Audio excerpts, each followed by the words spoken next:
What's up guys, it is Bucky and welcome to your 36th PHP tutorial. And if you've been following my tutorials since the beginning, you probably noticed a little small detail, and that's that I have not made a new PHP tutorial in literally about 2 years. But this morning I woke up and I was like, you know what? I feel like making some PHP tutorials. So that's what I'm doing, but I just want to give you guys that warning because that was 2 years ago and I don't have the best memory, so I'm not entirely sure the things we covered in the past.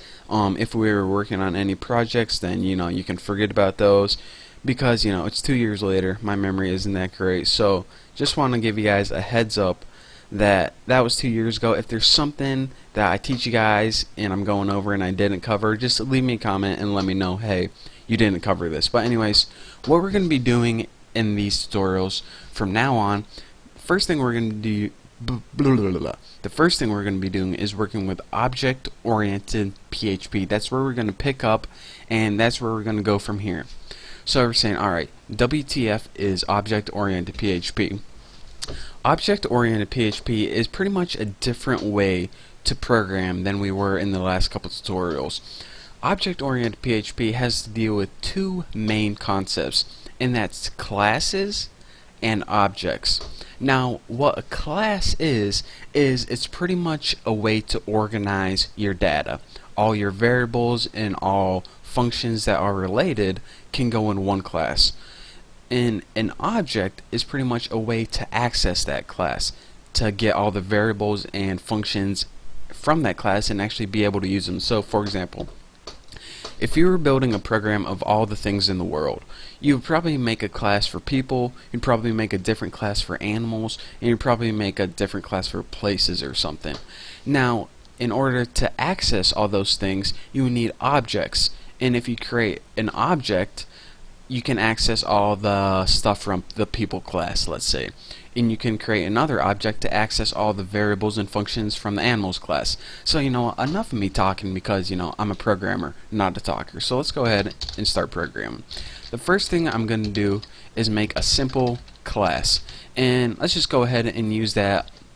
Let's go ahead and make it for people. So class, let's go ahead and put it right there.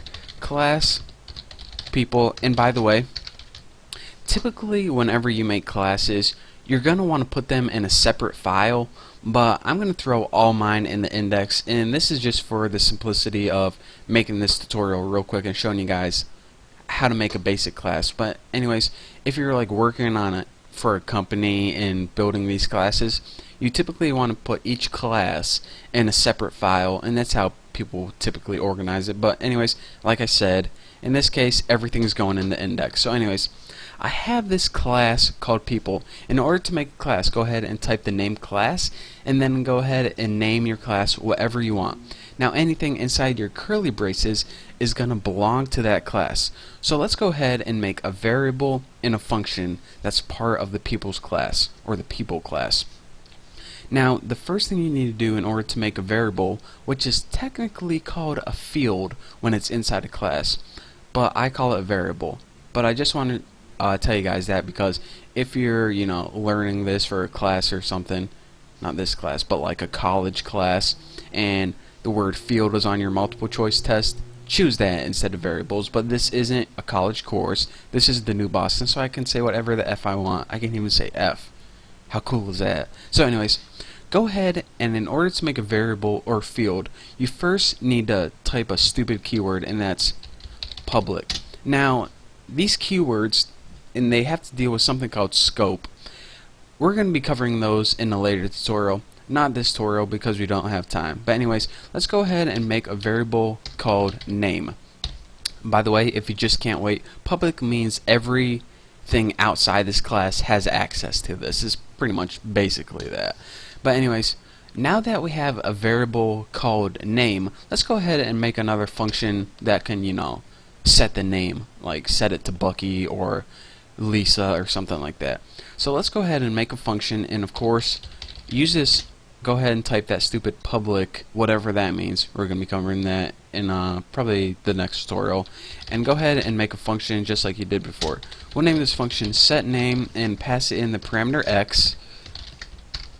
And now we want to say this. Alright, we have a variable in this class called name, and what we want to do is we want to set it equal to whatever value we pass in. So if we pass in Bucky as X, we want to set this variable equal to Bucky. So how do we say we want to work with this variable? I know what you're saying, just go ahead and type name like that. Well, with classes it's a little bit different. In order to access a field in this class or a variable, you need to type a special this keyword. This means, alright, I'm going to be working with something in this class.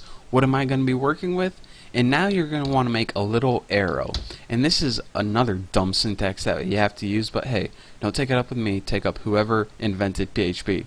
And now, once you have this and the dumb little arrow, go ahead and type whatever variable name you want to work with, and that's name. And note that whenever you're working with it in this style, it doesn't use the $sign. The only time you got to put the $sign is with the this, and that's it, not on the name. If you put it on the name, you're going to get an error or something weird is going to happen. So now that you're working with this variable right here, go ahead and set it equal to that X value. So check this out. We have a class called people that has a variable in it and a function. Whenever we call this function, what it's going to do is, if we pass in Bucky for it, it's going to say, alright, set this variable equal to the name Bucky, or whatever your name is. So anyways, let's go ahead and in our body, let's go ahead and do that right now. Actually, I don't even know if we're gonna have time in this tutorial. Actually, we'll save this for next tutorial because I really hate running out of time. So anyways, in the next tutorial, what we're gonna be doing is I'm gonna upload this to my website, and I'm gonna show you guys how to create, enough of me explaining what I'm going to do in the next tutorial. Just watch the other tutorial and then you'll know what I'm doing. So anyways, thank you guys for watching this tutorial, and I'll see you next time.